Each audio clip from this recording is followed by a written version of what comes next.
salaamaaleykum wa rahmatullahi wa barakaatu mbokk ñu ngi leen di ziar waat ñaanal leen jàmm yéen ci Guiar Sarr TV tey la aljuma fukki fan ak juróom ci weeru novembre 2024 ñëw ci xibaar yi dañ koy door rek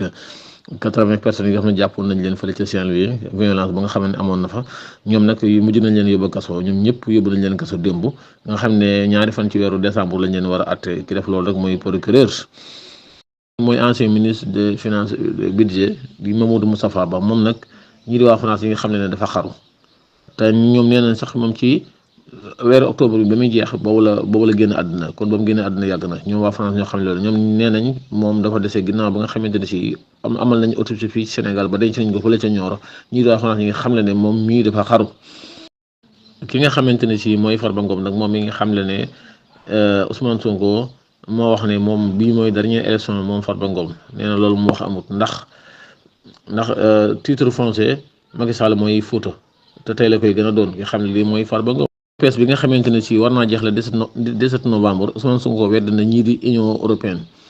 moom nag mi ngi xam ne ñoom ñoo ne woon duñ ko renouveler waat Ousmane Sonko moo xam ne lii ndax tubaab bi dañoo génn di wax ne loolu dañ koy yeesalaat Ousmane Sonko ñoom ñoo ko njëkk a wax ne duñ ko renouveler waat ki nga xamante ne si mooy Jean Baptiste Tine moom nag mi nga xam ne sécurité totale dañ ko amal ci bërëb yi nga xam ne dañ fay voté te vote bi nag moom kenn mënu koo saboté lu ñu am ci way takk der dañ ko tasaare ci bureau de vote yi ñu mën koo sécuriser nga xamante ne képp koo xamante ne si lu nga pour saboté élection yi rek danañ ko defante ak yow. Sonko mi ngi tontu kii di Tahirou Sarr di xamle ne réew mi ñuy laaj visa daal dañ la laaj visa Ousmane Sonko moo xamle léegi ginnaaw ba nga xamante ne si Tahirou Sarr waxoon na fi wax ju mel nii ci ginnaaw Ousmane Sonko nag génn di ko tontu ne ko réew mi ñuy laaj visa rek ñun dañ la laaj visa. wàllum quotidien yi Walfadjri quotidien nag ñoom ñëw nañ ci kii di Barthélémy Dias mun na ñoom cohabitation la ñu voté maanaam cohabitation la ñu bëgg fële ca assemblée nga xam ne si li ñu bëgg mooy bis bu ñu amee majorité mooy woote benn cohabitation boo xamante ne si mooy mën a tax luñ bëgg ci nguur gi mën koo am ki xam ne di mooy Barthélémy Dias di tedd liste sàmm sa kàddu. La Soleil nag moom ñëw na ci candidat yi mu ne tey mooy seen dernier jour pour convaincre. mu ne tey jii mooy seen bis bu mujj pour convaincre seenu askan gis nañ ci nataalu ku mel ne Ousmane Sonko Thierno Alassane Sall ak Macky Sall ak Amadou Ba ak Barthélémy Dias mu ne nag tey jii mooy seen dernier jour. ñëw na ci kii di Ousmane Sonko mu ne caravane bi nga xam ne doon na ko amal fële ca Pikine ak Grand Yoff ak Parcelles Assainies dem Ousmane Sonko rajaxe na ko maanaam lu mbooloo mu takkoo ñoo gën teere ko Ousmane Sonko daal mi gën di wane boppam ci campagne bi mu tàmbali ak léegi démb nag moom ma nga woon fële ca banlieue ba diggante Pikine Grand Yoff Parcelles Assainies mbooloo mu takkoo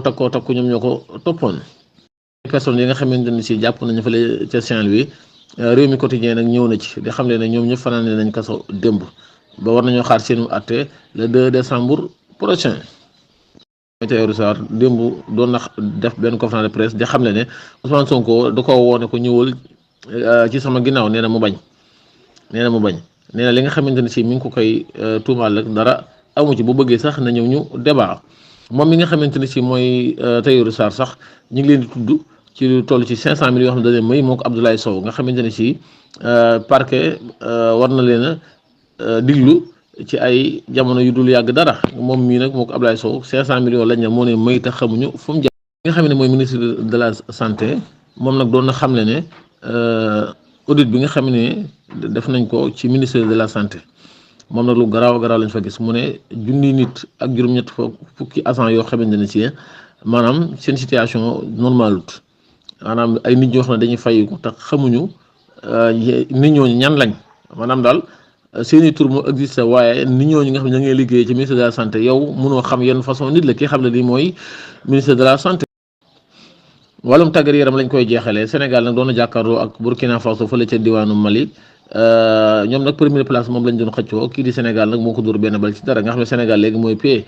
ñu leen di jaajëfal ñoom suñu gaynde yi nga xam ne am nañu ndam lu am solo démb ba yëg ci première place bi mbokk yi ñu ngi leen di jaajëfal dina ñëw ci yeneen xibaar di leen ñaan ngeen abonné te partage ci Guiar Sarr TV.